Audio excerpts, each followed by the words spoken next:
78வது சுதந்திர தினம் நிறைவடைந்த நிலையில் நாம் இருக்கிறோம். சங்கையானவர்களே, கிட்டத்தட்ட ஒரு 250 வருடங்களுக்கு முன்பாக பிரிட்டன் என்ற ஆங்கிலேயர்கள் ஒரு நாடல்ல கிட்டத்தட்ட 90 நாடுகளை வணிகம் செய்ய வந்த அவர்கள் அந்த நாடுகளை எல்லாம் தங்களுக்கு அடிமைகளாக ஆக்கி வைத்திருந்தார்கள். அதனால தான் இப்படி சொல்லுவாங்க, சூரியனே மறையாத நாடு எது அப்படின்னு சொன்னால் பிரிட்டனைத்தான் சொல்லுவாங்க. காரணம், அவர்களுடைய நாடு மட்டுமல்ல, அவர்களுக்கு கீழ் 90 நாடு, எங்கே போனாலும் இதெல்லாம் பிரிட்டனுக்கு கீழே உள்ள நாடு. அவ்வளவு 90 நாடுகளை அடிமைகளாக ஆக்கி வைத்திருந்த அந்த சமயத்தில் எங்களுக்கு சுதந்திரம் வேண்டும், நாங்கள் அடிமைகளாக வாழ்வதை விரும்ப மாட்டோம் என்று அன்றைய தினத்திலேயே வீர முழக்கமிட்டவர்கள் இஸ்லாமியர்கள் தான். சுதந்திர போராட்டம்னா ஏதோ ஒரு 50-60 வருஷம் இல்லை. வரலாற்று ஆசிரியர்கள் எழுதுகிறார்கள், 250 வருட கிட்டத்தட்ட 1/4 நூற்றாண்டினுடைய ஒரு போராட்டம் தான் இந்த சுதந்திர போராட்டம் என்பது. அதில் அதிகம் பங்காற்றியவர்கள் யார்? இஸ்லாமியர்கள். காரணம், இஸ்லாம் இயற்கையிலேயே அடிமைத்தனத்தை விரும்புவது கிடையாது, சுதந்திரத்தை விரும்புகிறது. அதனால தான் குர்ஆனில் நம்ம பார்க்குறோம், ஒருத்தர் வேண்டுமென்றே நோன்பை விட்டுறாரு, அதுக்கு அல்லாஹ் தஆலா சொல்கிற பரிகாரம் என்ன? சக்தி இருந்தால் என்ன செய், ஒரு அடிமையை விடுதலை கொடு. ஒரு நாள் நோன்பை ஒருவர் தக்க காரணம் இல்லாமல் விட்டு விடுகிறார், அது மாபெரும் குற்றம். அந்த குற்றத்திற்குண்டான பரிகாரம் இந்த உலகத்தில் அடிமையாய் வாழ்கிற ஒரு மனிதனை சுதந்திரமாக்குவது அவன் செய்த அந்த குற்றத்திற்கு பரிகாரம் என்று இஸ்லாம் சொல்லுகிறது. இப்படி நிறைய விஷயங்களுக்கு நபி அவர்கள் சொன்ன விஷயமே என்னன்னா, இத்துக்கு ரகபா, அடிமையை உரிமை விடுங்கள். காரணம், இஸ்லாம் இயற்கையிலேயே அடிமைத்தனத்தை விரும்புவதில்லை. எந்த மனிதனுக்கும் யாரும் அடிமை கிடையாது. நிறத்தால், மொழியால், ஜாதி, மதம் என்று இன்றைக்கு எத்தனை விஷயங்கள் இருக்கிறதோ எதை வைத்தும் யாருக்கும் யாரும் அடிமை கிடையாது என்ற அந்த சித்தாந்தத்தை இஸ்லாம் ஆரம்பத்திலிருந்தே நமக்கு கற்றுத்தந்திருப்பதனாலோ என்னவோ இந்திய சுதந்திரத்தில் அதிகம் பங்காற்றியவர்கள் இஸ்லாமியர்கள் தான். ஆனால் இன்னைக்கு வரலாறு புரட்டப்பட்டிருக்கிறது. யார் யாரோ தங்களுக்கு தோதுவாக வரலாற்றை இருட்டடிப்பு செய்திருக்கிறார்கள், மாற்றி இருக்கிறார்கள். ஆனால் உண்மை வரலாறு என்ன என்பதை நாம் அறிய வேண்டும். வரலாறு தெரியாத சமூகம் கண்டிப்பாக இந்த உலகத்தில் அது முன்னேறாது, உருப்படாது. அதனால தான் குர்ஆனில் அல்லாஹ் பல இடங்களில் சொல்கிறான், ஃபகுஸுஸில் கஸஸ லஅல்லஹும் யதஃபக்கரூன். நபியே, வரலாறுகளை சொல்லுங்க, முன்னால் என்ன நடந்தது, என்ன காரணம். லஅல்லஹும் யதஃபக்கரூன், அதை கொண்டுதான் அவர்கள் சிந்தனை பெறுவார்கள்.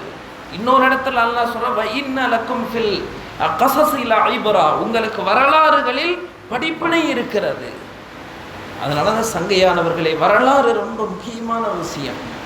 அதனால தான் இஸ்லாம் ஆரம்பத்திலிருந்தே அடிமைத்தனத்தை எந்த இடத்திலும் விரும்பியது கிடையாது. வரலாறுகள் எழுதுறாங்க, பைத்துல் முகத்தஸ் கடைசியில் கிறிஸ்தவர்களுடைய கையில் போயிருது. ஹசரத் சையதுனா உமர் ரலியல்லாஹு அன்ஹு அவர்களுடைய ஆட்சி காலம். அந்த பைத்துல் முகத்தஸை கைப்பற்ற வேண்டிய அந்த தருணத்தில் இருக்கிறார்கள். அதை கைப்பற்றி வைத்திருந்தவர்களும் பைத்துல் முகத்தஸை முஸ்லிம்களிடம் ஒப்படைக்க தயாராக ஆகிறார்கள். அதை வாங்குவதற்காக, பைத்துல் முகத்தஸினுடைய சாவியை வாங்குவதற்காக ஹசரத் சையதுனா உமர் ரலியல்லாஹு அன்ஹு அவர்கள் மதீனாவிலிருந்து புறப்பட்டு வருகிறார்கள். அவங்க மட்டும் வரல, அவங்களுடைய பிஏ ஹசரத் சாலிம் ரலியல்லாஹு அன்ஹு அவங்களும் வர்றாங்க. பிஏன்னு சொன்னால் எனக்கு வேலைக்காரன், எடுபுடி. ஆனால் ஹசரத் சையதுனா உமர் ரலியல்லாஹு அன்ஹு அவர்கள் தனது வேலைக்காரரிடம் சொன்னாங்களாமா, நம்ம போயிட்டு இருக்கிற வாகனம் ரொம்ப ஸ்ட்ராங்கானதெல்லாம் இல்லை, கொஞ்சம் பலகீனமானது தான். போகிற தூரமும் ரொம்ப அதிகமான தூரம். அதனால் 2 பேரும் அந்த வாகனத்தில் சவாரி செஞ்சோம்னா வாகனம் தாங்காது. அதனால் என்ன செய்யலாம், கொஞ்சம் தூரம் நீங்கள் உட்காருங்க, நான் என்ன செய்கிறேன், ஒட்டகத்தை பிடிச்சிட்டு வர்றேன். அதுக்கப்புறம் கொஞ்சம் தூரம் நான் உட்காந்துக்கிறேன், நீங்கள் ஒட்டகத்தை பிடிச்சிட்டு வாங்க. இன்னும் கொஞ்சம் தூரம் போன 2 பேருமே நடந்து வரலாம். கொஞ்ச நேரம் ஒட்டகம் சும்மா நடந்து வந்து அது இளைப்பாரி கொள்ளட்டும். பாருங்க, இஸ்லாம் வெறும் மனிதனை கஷ்டப்படுத்துறதை மட்டும் விரும்பாததல்ல, ஒரு வாயில்லா பிராணி அதற்கு சிரமம் தருவதை கூட இஸ்லாம் விரும்புவது கிடையாது. அப்போ ஜனாதிபதி இப்படி சொல்லிட்டார். அதே போல் கொஞ்ச தூரம் உமர் ரலியல்லாஹு அன்ஹு பிரயாணம் செய்வாங்க. சாலிம் ஒட்டகத்தை பிடிச்சிட்டு வருவார். இன்னும் கொஞ்ச தூரம் சாலிம் ஒட்டகத்தின் மீது இருப்பார். ஹசரத் சையதுனா உமர் அவர்கள் அந்த ஒட்டகத்தினுடைய கயிற்றை பிடித்து கொண்டு வருவார்கள். இன்னும் கொஞ்சம் தூரம் போனால் 2 பேருமே நடந்து வருவாங்க, ஒட்டகம் சும்மா வரும். ஆனால் பைத்துல் முகத்தஸ் இப்படி அந்த ஊர் எல்லை வருகிறது. இப்போ சாலிம் உட்கார்ற அந்த முறை வருது. அவ்வளோ நேரம் உமர் ரலியல்லாஹு அன்ஹு அவங்க தான் உட்கார்ந்து வர்றாங்க.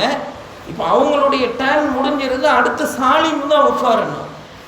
அவர்கள் தலைவர்களாக இருந்தாலும் ஜனாதிபதியாக இருந்தாலும் தனக்கு கீழே இருக்கிறது தன்னுடைய வேலைக்காரனாக இருந்தாலும் அநியாயம் செய்வது என்பது இஸ்லாத்தில் இல்லாத ஒரு விஷயம். உமர் ரலியல்லாஹு அன்ஹு இறங்கிட்டாங்க. இறங்கிட்டு சாலிம் உட்கார வச்சிடுறாங்க. சாலிம் அவர்கள் மேலே உட்காருகிறார்கள்.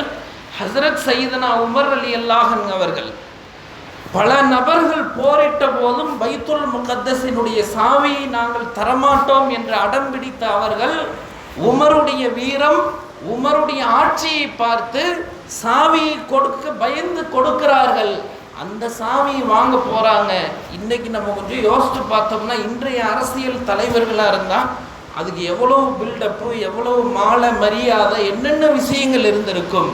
ஆனால் வரலாறுகளில் எழுதப்படுகிறது, அடிமை சாலிம் ஒட்டகத்தின் மீது இருக்கிறார், ஜனாதிபதி உமர் ஒரு வேலைக்காரரை போன்று ஒட்டகத்தின் கயிறை பிடித்து கொண்டு செல்கிறார். அப்போதான் எழுதுறாங்க, உமர் ரலியல்லாஹு அன்ஹு அவர்கள் அணிந்திருந்த ஜுப்பாவில் கிட்டத்தட்ட 17 இடங்களில் ஒட்டு போடப்பட்டிருந்துச்சாம். பெரிய சாம்ராஜ்யத்தினுடைய ஜனாதிபதி, உலகையே 3இல் 1 பங்கு ஆட்சி செய்தவர், சாதாரண ஆள் இல்லை. இன்னைக்கு ஒரு நாட்டை ஆட்சி செய்கிறவனே பார்த்தா 1 லட்சம் ரூபாய்க்கு கோட்டு போடுறான். பல நாடுகள் அவர்களுக்கு கீழே இருக்கிறது. அவ்வளவு பெரிய ஆதிக்கம், அவ்வளவு பெரிய அவர்களுடைய அரசாட்சி விரிந்தது, பறந்தது. ஆனால் அவர்கள் வாழ்வில் இருந்த எளிமை 17 இடங்களில் ஒட்டு போட்டிருந்துச்சு. ஒட்டகத்தினுடைய கயிறை பிடித்து கொண்டு வருகிறார். அந்த பைத்துல் முகத்தஸ் எதிரிகளின் கையில் இருக்கிறது. ஊர் எல்லையில் எல்லாமே நிற்கிறாங்க. ஜனாதிபதி வர்றாருன்னு சொல்லி வரவேற்பு நிற்கிறார்கள். ஆனால் ஹசரத் உமர் ரலியல்லாஹு அன்ஹு அவர்கள் ஒட்டகத்தின் கயிற்றை பிடித்து கொண்டு நடந்து வருகிற அந்த காட்சி அவர்களை எல்லாம் ஆச்சரியப்பட வைத்தது.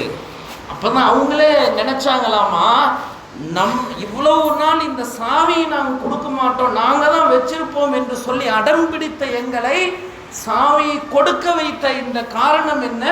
உமருடைய இந்த வாழ்க்கை தான் காரணம். அவருடைய எளிமை, அவரிடம் இருந்த நீதம். சங்கையானவர்கள் சொல்ல வந்த நோக்கம் இதுதான். அன்றைய காலத்திலிருந்து இஸ்லாம் அடிமை என்ற அந்த விஷயத்தை எந்த இடத்திலும் இடம் கொடுக்கவில்லை. அது தனக்கு கீழ் இருக்கிற வேலைக்காரனாக இருந்தால் அவனும் மனுஷன்தான். எனவே சுதந்திரம், அடிமைத்தனம் கூடாது என்பது இஸ்லாத்தினுடைய இயற்கையிலேயே இருக்கிற ஒரு மரபு. அதனால்தான் வரலாறுகளில் எழுதப்படுகிறது, இந்திய சுதந்திரத்தில் அதிகம் உயிர் நீத்தவர்கள், அதிகம் பங்கெடுத்தவர்கள் இஸ்லாமியர்கள். அதிலும் அதிகமான பங்கெடுத்தவர்கள் உலமாக்கள், ஆலிம்கள். காரணம் என்ன? குர்ஆன் ஹதீஸ் அதைத்தான் சொல்லுது. சுதந்திரம் தான் வேணும், அடிமைத்தனம் வேண்டாம். அதை படித்து படித்து உள்ளத்தில் ஊன்றி போன உலமாக்கள் அதிகமாக இந்த சுதந்திரத்திற்கு பாடுபட்டிருக்கிறார்கள். நடுநிலை கண்ணோட்டத்தோடு சில வரலாற்று ஆசிரியர்கள் எழுதுறாங்க, முதல்ல சுதந்திரம் வேண்டும் என்ற அந்த சுதந்திர வேட்கையை, சுதந்திர போராட்டத்தை ஆரம்பம் செய்தது யாருன்னா முஸ்லீம்கள் தான். வடக்கே வங்கதேசத்தில், அப்போ இந்தியா, பாகிஸ்தான், வங்கதேசம், பங்களாதேஷ் இதெல்லாம் ஒன்றாத்தான் இருந்தது, எல்லாமே ஒன்று. சுதந்திரத்திற்கு பிறகுதான் தனித்தனி நாடுகளாக பிரிகிறது. வங்கதேசத்தில் இருந்த சிராஜுத் தௌலா அவர்கள்தான் முதலில் சுதந்திரம் வேண்டும் என்ற அந்த விஷயத்தை, அந்த முழக்கத்தை முழு இந்தியாவிலும் அவர்கள்தான் ஆரம்பித்தார்கள். அப்போ சுதந்திர போராட்டத்திற்கு வித்திட்டதே யாருன்னு சொன்னால் முஸ்லீம்கள் தான்.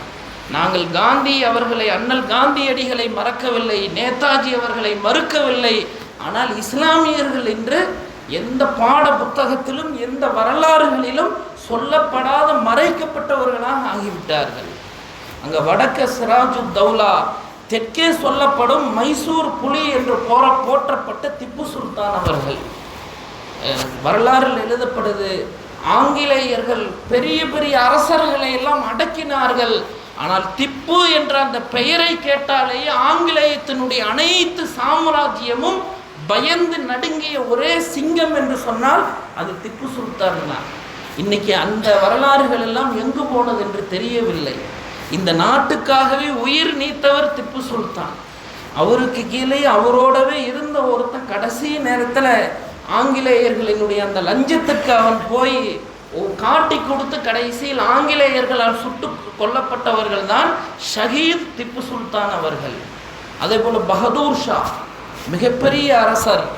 இன்றைக்கும் அன்றைக்கே பாருங்க, அவங்க மௌத்தான போது ஆங்கிலேயர்கள் இவரை இந்தியாவில் எங்கேயும் இவருடைய உடலை அடக்கம் செய்ய விடக்கூடாதுன்னு முடிவு பண்ணிட்டாங்க. கடைசியில் பர்மாவில் அவருடைய அவருடைய உடல் தகனம் செய்யப்பட்டது. இன்னைக்கும் பர்மாவில் அவங்களுடைய மக்பரா இருக்குது. அவர்களுடைய கல்லறையில் கூட எழுதப்பட்டிருக்கும், நான் இந்திய சுதந்திர போராட்டத்திற்காக எவ்வளவோ தியாகங்கள் செய்தேன், போராட்டம் செய்தேன், ஆனால் கடைசியில் என்னுடைய தேசத்தில் எனக்கு 6 அடி இடம் கூட கிடைக்கவில்லை. சில வருடங்களுக்கு முன்னாடி பிரதமராக இருந்தவர் ராஜீவ் காந்தி அங்கே போகிறார், பர்மாவுக்கு போகிறார். போய் பகதூர் ஷாவுடைய மன்னரையை தரிசிக்கிறார், இந்த வாசகங்களை பார்க்கிறார். பார்த்துட்டு அடுத்து இவர் ஒரு வாசகத்தை எழுதிட்டு வந்தாராமா, இன்றைக்கு இந்தியர்கள் நாங்கள் சுதந்திர காற்றை சுவாசிக்கிறோம் என்று சொன்னால் அதுக்கு காரணமே நீங்கள் உங்கள் உயிரை விட்டது தான் சொல்லி எழுதிட்டு வந்தாராம். சங்கையானவர்களே, அந்த அளவுக்கு இஸ்லாமியர்கள் இந்த இந்திய சுதந்திரத்திற்காக வேண்டிய அரும்பெரும் தியாகங்களை செய்திருக்கிறார்கள். பகதூர் ஷா மிகப்பெரிய ஆங்கிலேயர்களை எதிர்த்தவர். கடைசியில் அவர் மேலே பொய் கேஸை போட்டு இவர் துரோகின்னு சொல்லி ரங்கூன் சிறையில் அடைக்கப்படுகிறார்கள். காலை நேரத்தில் அவங்களுக்கு காலை உணவு கொண்டு வரப்படுகிறது. அப்போ சிறை காவலாளியாக இருந்த ஒருவன் தட்டில் ஏதோ துணியை வச்சு மூடி காலை உணவு போல கொண்டு வந்து சிறை கதவுகள் திறக்கப்பட்டு அந்த தாம்பூலத்தட்டு பகதூர் ஷா அவர்களினுடைய கையில் கொடுக்கப்படுகிறது. உணவுதான் இருக்கும் என்று நினைத்து அந்த தட்டை, அந்த துணியை பிரித்து பார்க்கிறார்கள். அவர்களுடைய 2 மகன்களினுடைய தலையை வெட்டி அந்த தட்டில் வச்சிருந்தாங்களாம். இதை பார்த்த மன்னர் பகதூர் ஷா அவர்கள் அழுகவில்லை, தைரியத்தோடு நின்னார்கள். தட்டை கொண்டு வந்து கொடுத்த சிறை காவலாளி கேட்டாடாமா, ஒரு மனுஷனுக்கு எப்போவுமே அழுக வராமல் திடமாக இருக்கலாம், ஆனால் தான் பெற்ற குழந்தைகளுடைய உடலுடைய தலை வெட்டப்பட்டிருக்குது, இதை பார்த்து உனக்கு அழுக வரலையா?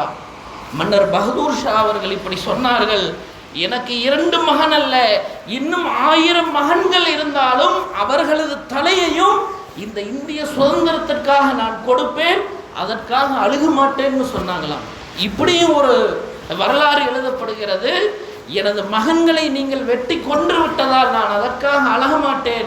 நாளை வரலாறு சொல்லும், நான் மட்டும் சுதந்திர போராட்ட வீரன் அல்ல, எனது 2 மகன்களும் இந்திய சுதந்திரத்திற்காக உயிர் நீத்தவர்கள் என்று வரலாறு பேசும் என்று சொன்னாங்களாம். எனவே சங்கையானவர்களே, இஸ்லாமியர்களினுடைய தியாகம் என்பது சாதாரணமல்ல. பொருளால், உயிரால் எவ்வளவு தியாகம் செய்ய முடியுமோ அவ்வளவு தியாகத்தை செய்தவர்கள் முஸ்லிம்கள் தான். அன்னைக்கு நேதாஜி சுபாஷ் சந்திரபோஸ் அவர்கள் கிட்டத்தட்ட சுதந்திரத்திற்கு ஒரு 100 வருடங்களுக்கு முன், ஒரு 50-60 வருடங்களுக்கு முன்பாக ஒரு இராணுவ இயக்கத்தை ஒன்று ஆரம்பிக்கிறார். இராணுவ படை ஆங்கிலேயர்களை எதிர்ப்பதற்காக. அந்த இராணுவத்தை மெயின்டைன் பண்ணுறதுக்கு நிறைய பொருளாதாரம் தேவைப்பட்டது. அதனால் சிங்கப்பூர், மலேசியா, பர்மா இந்த மாதிரி பல நாடுகளுக்கு சுற்றுப்பயணம் செய்தார்கள். செய்து அங்கே உள்ள இந்திய வியாபாரிகளை எல்லாம் ஒன்று கூட்டி நிதியை திரட்டுகிறார்கள். அதுபோன்று ஒரு சபை ஒன்று ஏற்பாடு செய்யப்பட்டிருக்கிறது. அங்கு வணிகர்கள், வியாபாரிகள் எல்லாம் ஒன்று கூடி இருக்கிறார்கள். நேதாஜி அவர்கள் உரையாற்றுகிறார்கள். உரையாற்றி ஆங்கிலேயர்களை எதிர்ப்பதற்கு இராணுவ படை தேவை, அதை நாம் சரி செய்வதற்கு மிகப்பெரிய பொருளாதாரம் தேவைப்படுகிறது. எனவே உங்களுடைய லாபத்திலிருந்து மிக பெரும் பங்கை இந்த படைக்காக வேண்டி கொடுங்கள். இந்த வியாபாரிகள் எல்லாம் ஆலோசனை செய்கிறாங்க, எவ்வளவு கொடுக்கலாம் எல்லாம் ஆலோசனை பண்ணிட்டு சொன்னாங்களாமா, எங்களுடைய வியாபாரத்திலிருந்து ஒரு 10% என்ன செய்கிறோம், உங்களுடைய படைக்காக நாங்கள் தர்றோம். இதை கேட்ட நேதாஜி அவர்கள் கோபப்படுறாங்களாமா. கோபப்பட்டு சொன்னாங்களாமா, எங்கள் படை தளபதிகள்லாம் சண்டையில் போராட்டத்தில் உயிரை கொடுக்கும்போது 5% 10% கணக்கு போட்டால் கொடுக்குறாங்க, நீங்கள் மட்டும் ஏன் கணக்கு போடுறீங்கன்னு கோவப்படுறாங்க. அப்பொழுது தாடியும் தொப்பியுமாக ஜிப்பாவுமாக ஒரு இஸ்லாமிய முதியவர் அங்கு முன்னால் வருகிறார். மேடையின் மீது ஏறுகிறார்.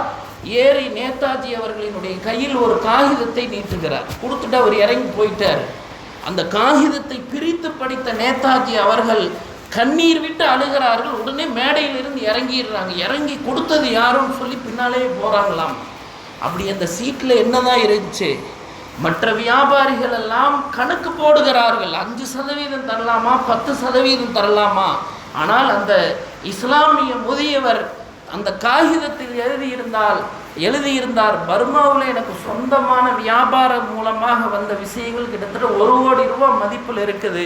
அந்த 1 கோடி ரூபாயை உங்களது இராணுவ படைக்காக நான் எழுதி தருகிறேன் என்று எழுதப்பட்டிருந்தது. அவர் யாரும் இல்லை, அவர் தான் வல்லல் ஹபீப் முகமது அவர்கள். இன்றைக்கி எந்த வரலாறுல எந்த பாட புத்தகத்திலையும் அவர் பேரையும் பார்க்க முடியாது, இந்த வரலாறும் இல்லை. இன்னைக்கு 1 கோடினாலே எவ்வளவு? ஒரு 50, 60, 70 வருடங்களுக்கு முன்பால் 1 கோடி என்று சொன்னால் அதனுடைய பண மதிப்பு எவ்வளவு? முழுவதையுமாக தந்தார்கள். அதனால தான் அதுக்கு பிறகு எத்தனை மேடைகளை நேதாஜி அவர்கள் பேசினார்களோ எல்லா மேடையிலும் இந்த வார்த்தையை சொன்னாராமா, ஆங்கிலேயர்களை விரட்டுவதற்கு வல்லல் ஹபீப் முகமதினுடைய மருந்து தேவைன்னு சொன்னாங்களாமா. என்னன்னா எல்லா வாணிபர்களும் கணக்கு போட்டார்கள், ஆனால் ஹபீப் முகமது அவர்கள் தான் கணக்கில்லாமல் கொடுத்தார்கள். அதனால தான் அவருக்கு பேர் வெறும் ஹபீப் முகமது அல்ல, வல்லல் ஹபீப் முகமதுன்னு சொன்னாராம். இப்படி சங்கையானவர்களே, உயிர் தியாகம் அல்ல, பொருளாதாரத்தையும் பொருளாக மதிக்கவில்லை. நம்மளாம் பாட புஸ்தகத்தில் படிச்சிருப்போம், கப்பலோட்டிய தமிழன் வ.உ. சிதம்பரனார்னு படிச்சிருப்போம். அந்த கப்பலை வாங்குவதற்கு மிக பெரும் நிதியை தந்தது யாருன்னா ஃபக்கீர் முகமது ராவுத்தர். 2 லட்சம் ரூபா அன்னைக்கே நெட் கேஸாக கொண்டு வந்து தந்தாராம். இந்த 2 லட்சம்னா இன்றைக்கி என்னங்க, அது பல கோடிகளுக்கு மதிப்பானது. ஆனால் இன்று அந்த கப்பலோட்டிய தமிழன் வ.உ. சிதம்பரனா அவரை பற்றி பேசப்படுகிறது. நாங்கள் தப்பு சொல்லலை. மிக பெரும் நிதியை தந்த வல்லல் அவர் ஃபக்கீர் முகமது ராவுத்தருடைய பேர் யாருக்குமே தெரியல. காரணம், வரலாறு இருட்டடிப்பு செய்யப்பட்டிருக்கிறது. அது சங்கையானவர்கள், இப்படி 1, 2 அல்ல, ஆயிரக்கணக்கான வரலாறுகள் இருக்கிறது. பேசினால் இந்த அரை மணி நேரம் அல்ல, இன்னும் எத்தனை 24 மணி நேரங்கள் எடுத்து பேசினாலும் முஸ்லிம்களினுடைய தியாகங்கள் பொருளாலும் உயிராலும் அது சின்னதல்ல, மிக பெரும் விஷயமாக இருந்து கொண்டிருக்கிறது. அது மாதிரி மௌலானா முகமது அலி அவர்கள் அண்ணல் காந்திஜி அவங்களோட ரொம்ப நெருக்கமாக இருந்தாராம். அவருடைய ரைட் ஹேண்ட்னு சொல்லுவாங்களாமா மௌலானா முகமது அலி அவங்கள. 1970 நினைக்கிறேன், லண்டனில் ஒரு ஆங்கிலேயர்களினுடைய வட்ட மேஜை மாநாடு ஒன்று நடக்குது. அங்கே அனைத்து நாடுகளினுடைய முக்கிய பிரமுகர்கள் கலந்து கொள்கிறார்கள். அவங்களுடைய கோரிக்கைகளை அங்கு முன்வைக்கலாம். இப்போ காந்தி சொன்னாராமா, இந்தியாவுடைய சுதந்திரம் சார்பாக நீங்கள் பேசுங்க. மௌலானா முகமது அலியை பேச சொல்கிறாங்க. அன்னைக்கு அவருக்கு உடம்பு சரியில்லை, சரியான உடல்நிலை குறைபாடு, ரொம்ப வயசாயிருச்சு. அதனால் ஆங்கிலேயர் அவர்களுக்கு வெறும் 5 நிமிஷம் பேசுறதுக்கு நேரம் கொடுக்குறாங்க. 5 நிமிஷம் பேசி முடிச்சுக்கலாம். ஆனால் மௌலானா முகமது அலி அவர்கள் அங்கு 2 மணி நேரம் உரையாற்றினார்கள். யாருமே அவர் தடுக்கலை. அங்கிருந்து ஆங்கிலேயர்கள் அனைவரும் மௌலானா முகமது அலியினுடைய உரையை பார்த்து கொண்டே இருந்தார்கள், கேட்டுக்கொண்டே இருந்தார்கள்.